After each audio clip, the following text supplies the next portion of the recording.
Hi, I'm Mike Reynolds, a senior reporter covering the media industry with S&P Global Market Intelligence, Tech, Media, and Telecom News Team.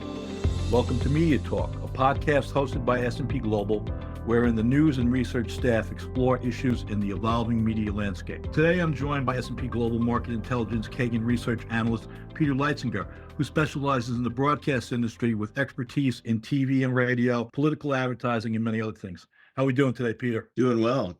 Peter's going to share his thoughts on the 24 election cycle, including a rematch for the White House, battles for control of the House and Senate, and a number of ballot issues that are expected to raise interest and dollars. Let's get to it. It's an even year, this time the presidential election. The battle for POTUS aside, what do you expect, Peter, from the 2024 political cycle? Being a presidential election year, it's going to be another cycle with increased political ad spending when looking at past elections. We're likely to see heavy spending nationally on political ads and on issues like immigration, border control, abortion laws, and energy and climate policies, and just many of the other general economic issues. And of course, locally, there are many important gubernatorial, congressional, and regional races that are expected to bring in substantial political ad revenue, and with local TV being the biggest benefactor. And certainly the political climate across the nation is very intense right now. So TV stations, they remain the medium of choice for candidates across the board. What's Kagan's projections for a station's political ad revenue for 2024?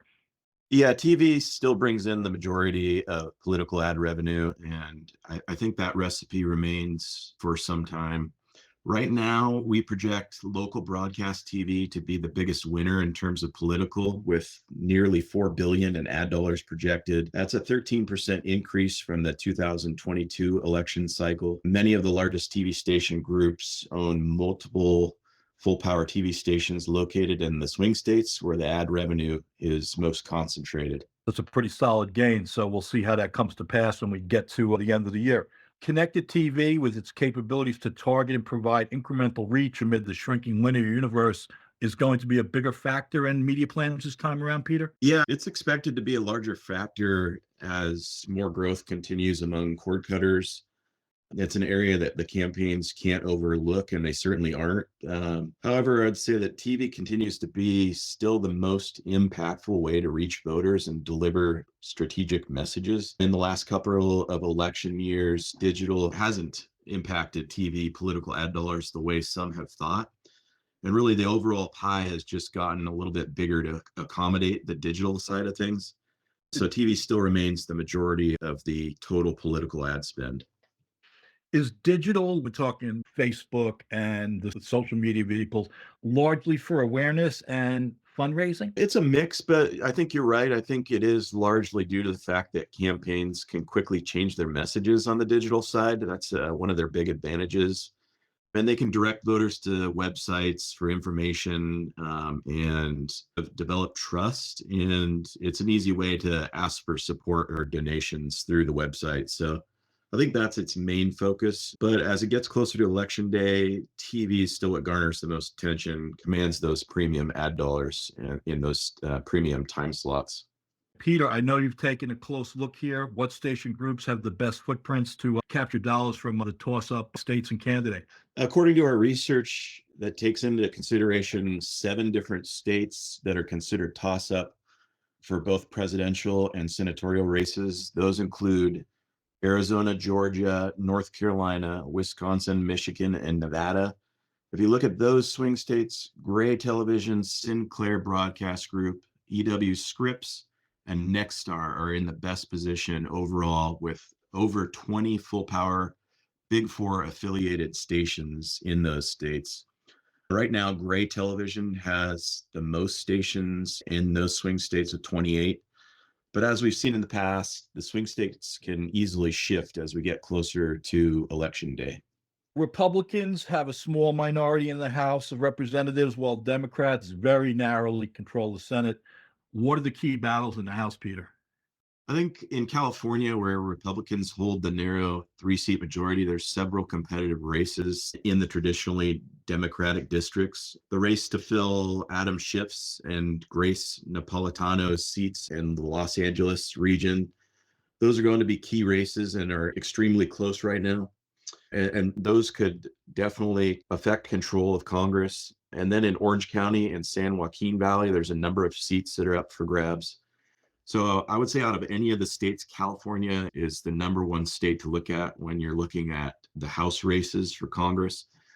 And California is currently a hotbed for political ads this year, given those close races in very populated markets. And then just the climate with McCarthy stepping down from Congress, there's concerns over a ripple down effect with his exit from the California GOP. And then when it comes to House races, California is the state to watch because it has 10 of the 52 congressional seats in play. All right. How about swinging to the upper chamber, the Senate? What are we looking at there? There's a lot in the Senate, but I would say that the one that stands out to me right now is in Ohio with the Democratic Senator Sherrod Brown. He's facing Republican Bernie Moreno, who's expected to win the March 19 GOP primary.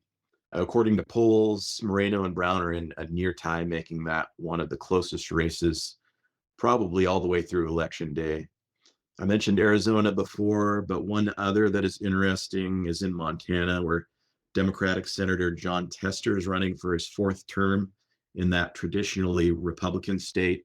He faces a tough challenge from GOP nominee Tim Shealy, who's a former Navy SEAL and has been backed by Trump and the Republican National Senatorial Committee.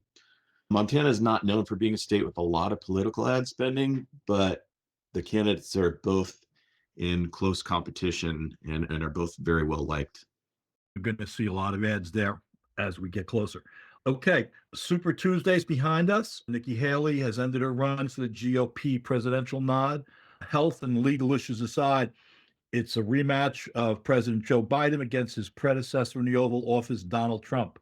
In your political outlook for 24, Peter, you took a look at 6 states that could very well decide the presidency. Maybe starting with Arizona and Georgia, where Biden scored razor-thin victories 4 years ago. Yeah, it's interesting. Arizona has transitioned from a Republican-leaning state to more of a swing state over the past few elections. President Biden won Arizona by less than 1 percentage point in 2020. Yeah, wow.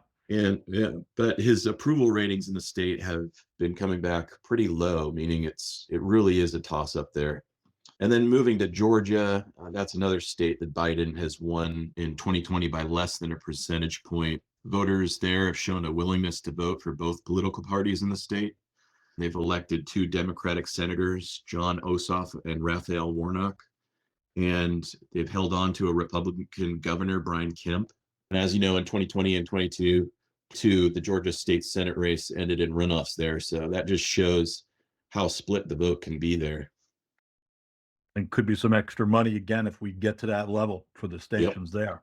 Yeah. How about has been flip-flopping in Pennsylvania and Wisconsin in recent election years? Yeah, Wisconsin's been one of the most important states in terms of the presidential election in recent years. Some would argue that it's pushed the last 2 presidents over that 270 electoral vote threshold in both of those elections. The state has flipped its vote supporting different presidential candidates in the last 3 presidential election cycles.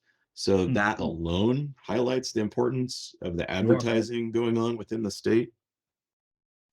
And in 2022, voters reelected Democrat Governor Tony Evers while also reelecting Republican Senator Ron Johnson. So early polls at the beginning of the year showed Biden trailing both Republican candidates, Donald Trump and Ron DeSantis, which just means it's almost certainly going to be a close race there.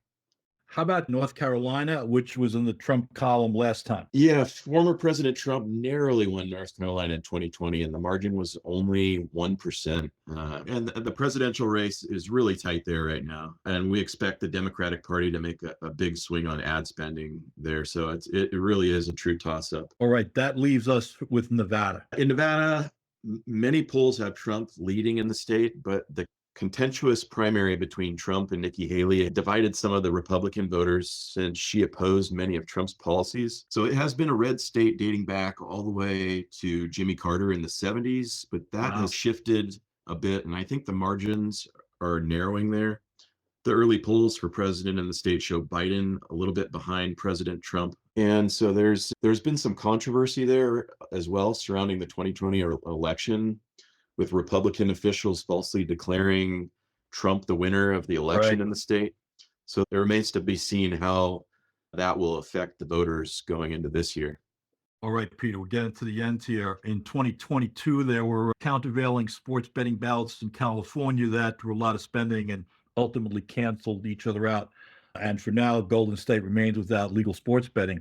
In Florida, there's some abortion right measures that are expected to appear on the ballot. What are some of the subjects, ballot issues that may rise up and engender significant spending in the 24 cycle? I would say in Texas in particular, and even other southern border states, the issue of border control is still a major needle mover for ad dollars, and it's still a major problem down there. Politicians from top to bottom are trying to solve those issues related to immigration. Other issues that are drawing attention that are relatively recent to voters are AI regulation. Okay. Affordable housing is one that's really facing a lot of regions across the nation, and LGBTQ rights. These issues need policies around them, and they're popping up on ballots. And they have significant fundraising and support from advocacy groups, charities, nonprofits, and they all have heavy interest in those outcomes. And we'll use TV to deliver their messages. All right, we've covered a lot of ground, and that concludes this episode of Media Talk. I want to thank Peter for spending a lot of time here. Thanks, Peter. Thanks a lot, Mike. Appreciate it. This is Mike Reynolds. Thanks to all of you for listening. We'll catch up soon on the next edition of Media Talk.